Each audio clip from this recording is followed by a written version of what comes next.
Hello friends, आज हम लोग solving an equation short method सीखेंगे। तो ये मेथड आप ऑलरेडी क्लास 4 से करते आ रहे हैं। तो जैसे मान लीजिए x+4 = 11 है, तो हम लोग क्या करते थे, इस साइड में x रखेंगे तो 4 को इस साइड से रिमूव करते थे। तो 4 को जब अपोजिट साइड में लेके जाते थे तो 4 का साइन चेंज हो जाता था, +4 है वो -4 हो जाता था। तो x = 11 - 4 7। ऐसे हम लोग डायरेक्ट प्रोसेस से करते आए हैं। अभी इस केस में और थोड़ा एक्सप्लेन करके दिखाया है कि अगर x+4 = 11 है तो 4 को हमें अगर इस साइड से रिमूव करना है तो हम लोग +4 है तो -4 करेंगे इस साइड में।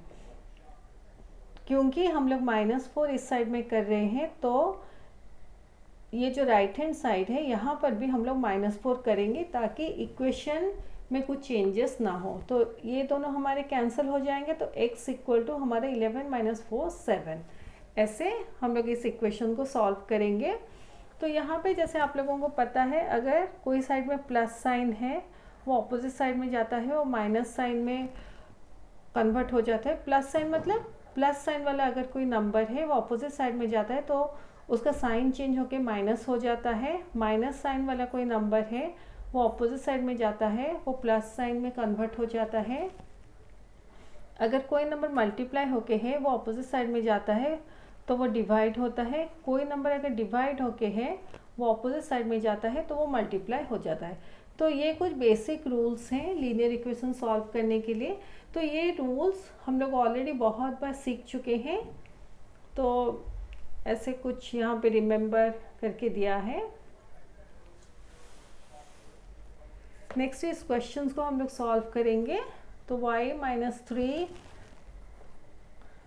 = 5। तो अगर हम लोग डायरेक्ट मेथड से करेंगे तो y = 5 -3 है, राइट हैंड साइड में जाएगा तो +3 हो जाएगा। तो y = 8 होगा। 5 + 3 8। अगर ऐसे सॉल्व करेंगे y - 3 = 5, तो इस साइड में -3 है, -3 को इस साइड से रिमूव करने के लिए हमें +3 करना पड़ेगा। इधर 5 है, इसमें भी +3 करना पड़ेगा। यानी जो नंबर आप एक साइड में ऐड करते हैं, सब्ट्रैक्ट करते हैं, सेम नंबर आप अपोजिट साइड में भी ऐड कीजिए या सब्ट्रैक्ट कीजिए। तो इस साइड में हम लोग नंबर ऐड किए +3, तो इस साइड में भी हम लोग +3 करेंगे। तो ये दोनों कैंसिल हो जाएंगे। तो y = हमारा 5 + 3 8। वही सेम चीज़ है जैसे 5y = 20। तो 5y मतलब दोनों के बीच कुछ साइन नहीं, मतलब मल्टीप्लिकेशन का साइन है। तो y का वैल्यू अगर हम लोग निकालेंगे तो इस साइड से 5 रिमूव करेंगे, 5 मल्टीप्लाई होके है वो अपोजिट साइड में जाएगा तो डिवाइड हो जाएगा। तो y = हमारा 20/5 4 होगा। तो ऐसे हम लोग डायरेक्ट वे में करते आ रहे हैं। मैं आप लोगों को सजेस्ट करूँगी कि आप लोग ऐसे डायरेक्ट मेथड से सॉल्व कीजिए, क्योंकि आगे जब आप लोग हायर क्लासेस में जाएंगे तो ये मेथड से सॉल्व नहीं किया जाएगा, ऐसे डायरेक्ट मेथड से सॉल्व करना पड़ेगा। तो बेटर है आप अभी से ये मेथड को प्रैक्टिस कर लीजिए।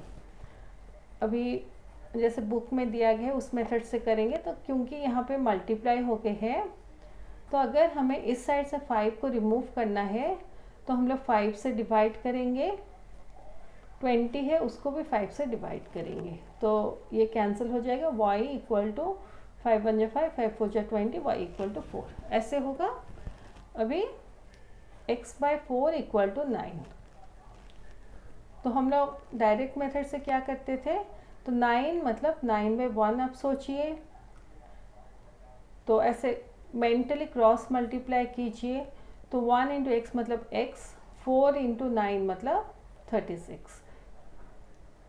या ऐसे सोचिए 9 आपके पास है,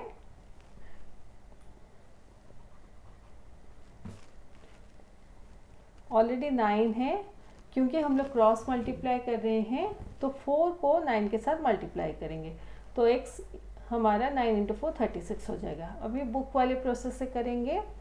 x/4 = 9, क्योंकि 4 यहाँ पे डिवाइड होके है, अगर हमें 4 को रिमूव करना है इस साइड में 4 को मल्टीप्लाई करना पड़ेगा, क्योंकि हम लोग इंटू 4 के इस साइड में भी इंटू 4 करेंगे तो x हमारा हो जाएगा 4 4 कैंसिल हो जाएगा 9 इंटू 4 36।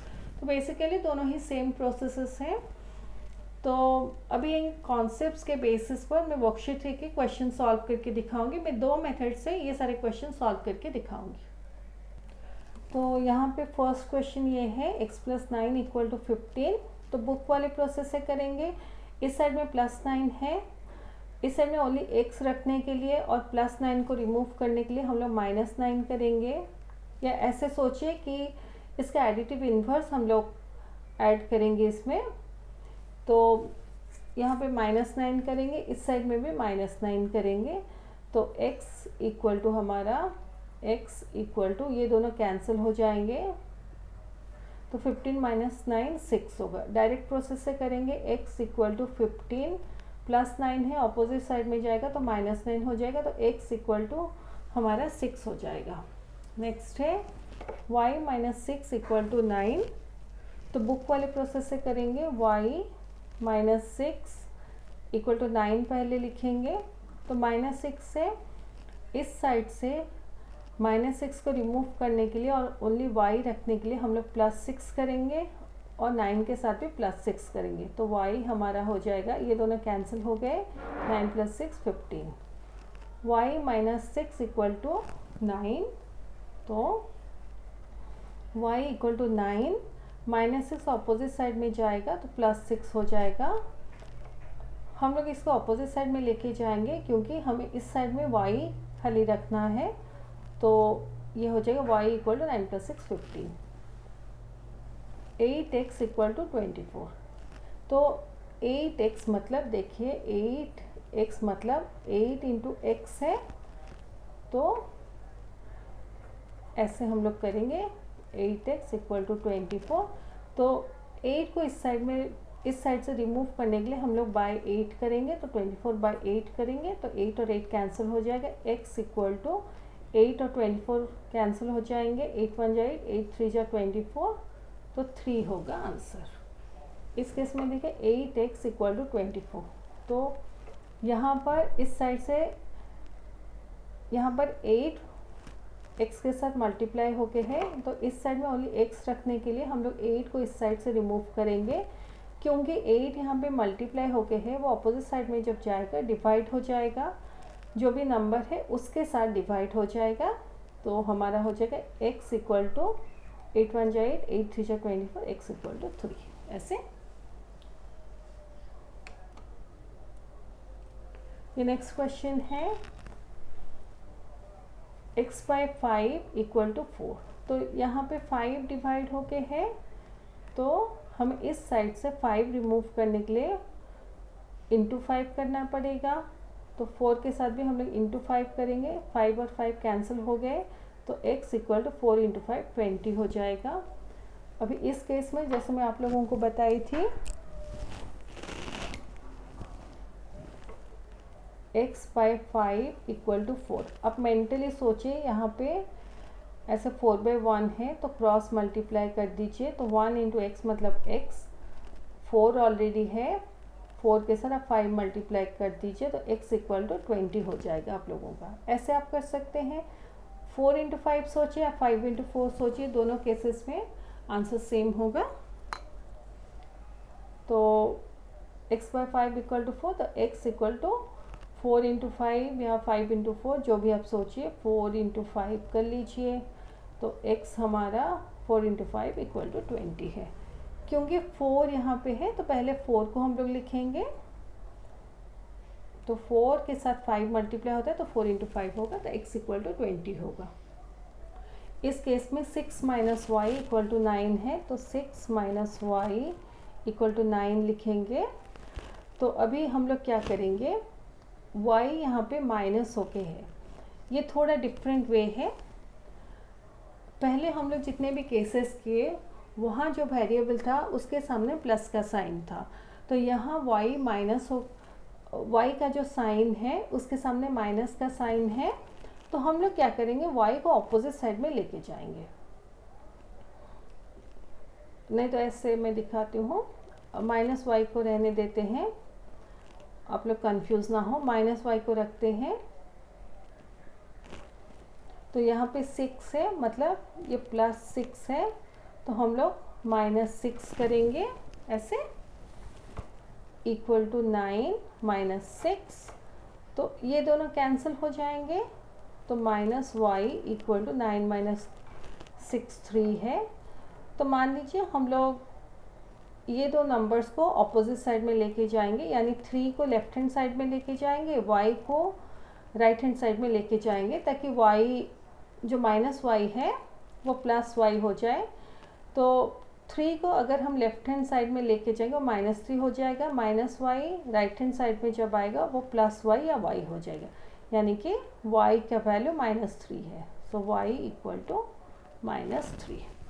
मुझे लगता है इसमें थोड़ा आप लोगों को कन्फ्यूज़न है, और एक बार देखिए 6 - y इक्वल टू 9 है, तो यहाँ 6 है, मतलब ये +6 है ऐसे। तो हमें इस साइड में ओनली -y रखना है, तो +6 है, इसको हमें हटाना है इस साइड से, तो हम लोग इसके साथ -6 ऐड करेंगे, और इस केस में भी -6 ऐड करेंगे, तो हमारा ये दोनों कैंसिल हो जाएगा, तो -y इक्वल टू 9 - 6 3 है। अभी हमें y का वैल्यू फाइंड आउट करना है, -y का वैल्यू हमें फाइंड आउट नहीं करना है। तो अगर हम लोग -y को ऑपोजिट साइड में लेके जाएंगे, इस साइड में वो +y हो जाएगा,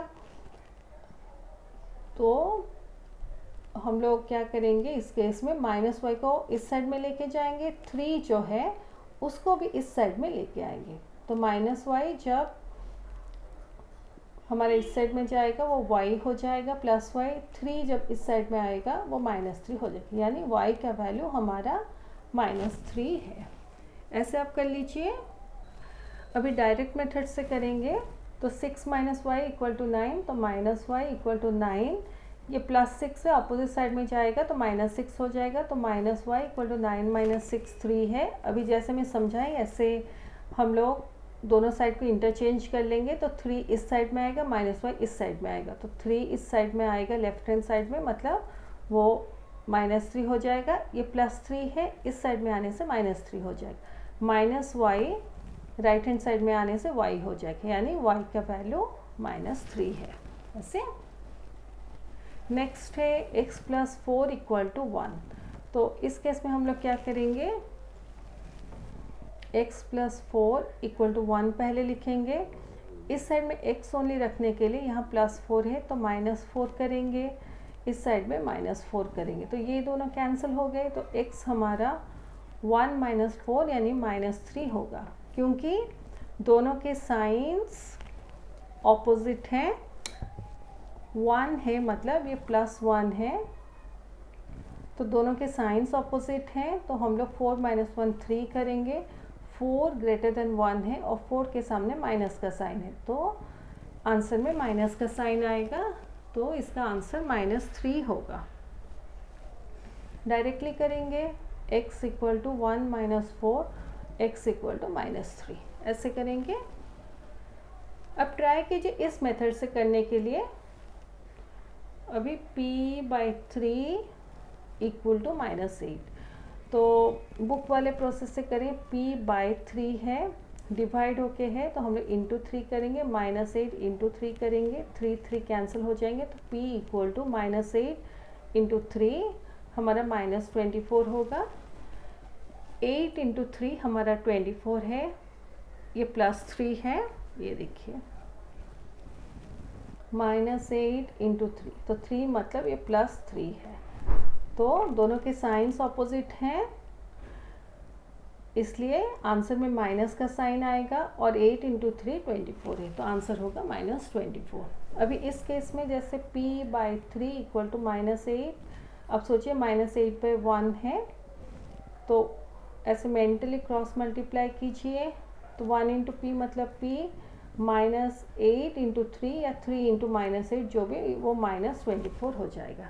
ऐसे सोचिए, अदरवाइज ऐसे जब आप लोग देखते हैं तो p इक्वल टू आप मेंटली -8 इंटू 3 कर लीजिए, या ऐसे लिख के कीजिए, तो p इक्वल टू -8 इंटू 3 -24 है। जस्ट अगर इस साइड में आप लोग देखते हैं या एनी साइड में देखते हैं कि ओनली न्यूमरेटर है और एक साइड में बोथ न्यूमरेटर एंड डिनोमिनेटर है, तो उस केस में आप इस साइड का न्यूमरेटर रखिए और अपोजिट साइड में डिनोमिनेटर और न्यूमरेटर को मल्टीप्लाई कर लीजिए क्रॉस मल्टीप्लिकेशन करके। तो इसका आंसर -24 है। y - 9 = 3। तो y - 9 = 3 है। तो हम लोग -9 है, इस साइड में y रखने के लिए इस साइड में +9 करेंगे, तो 3 के साथ भी +9 करेंगे, तो ये दोनों कैंसिल आउट हो जाएंगे। तो y हमारा हो जाएगा 3 + 9 12। डायरेक्ट मेथड से करेंगे y = 3, इस साइड में y रखने के लिए -9 को अपोजिट साइड में लेके जाएंगे, तो इसका साइन चेंज हो गया और +9 हो जाएगा। तो y हमारा 3 + 9 12 हो जाएगा। इस केस में 17x = -85 है। तो 17x मतलब 17 × x है। तो इस साइड में ओनली x रखने के लिए हम लोग बाय 17 करेंगे, इधर -85 बाय 17 करेंगे, तो 17 कैंसिल हो जाएगा, x रहेगा। तो 17 × 5 देखिए 85 है, 5 7 जा 35, 5 रख के 3, 5 1 जा 5 + 3 8, 85 है, तो ये कैंसिल हो जाएगा। 17 1 जा 17, 17 5 जा 85, तो इसका आंसर होगा -5, क्योंकि यहाँ माइनस एक साइन है तो -5 होगा। इस केस में डायरेक्टली करेंगे x = यहाँ 17 x के साथ मल्टीप्लाई होके है, इस साइड में ओनली x रखने के लिए हम लोग 17 को अपोजिट साइड में लेके जाएंगे, तो 17 जो भी गिवन नंबर है उसके साथ डिवाइड हो जाएगा, तो x हमारा हो जाएगा, कैंसिलेशंस करेंगे जैसे मैं समझाई, आंसर होगा -5। 17 और 85 को कैंसिल कर लेंगे, 17 1 जा 17, 17 5 जा 85, तो आंसर होगा -5। नेक्स्ट है 12x = 12। तो इस साइड में ओनली x रखने के लिए हम लोग 12 से डिवाइड करेंगे, तो इस साइड में भी 12 से डिवाइड करेंगे, ये कैंसिल हो जाएगा। तो x = ये भी 12 कैंसिल हो जाएंगे, 1 डिवाइडेड बाय 1 मतलब 1। तो इस केस में 12x = 12 है, तो इस साइड में 12 x के साथ मल्टीप्लाई होके है, हम लोग इस साइड में वाले x रखेंगे, तो 12 को अपोजिट साइड में लेके जाएंगे, क्योंकि 12 x के साथ मल्टीप्लाई होके है, वो अपोजिट साइड में जब जाएगा जो भी गिवन नंबर है उसके साथ डिवाइड हो जाएगा, तो 12 डिवाइडेड बाय 12, तो x = हमारा कैंसिलेशंस करेंगे 1 by 1 मतलब 1। तो ये हमारा वर्कशीट 3 ख़त्म होता है।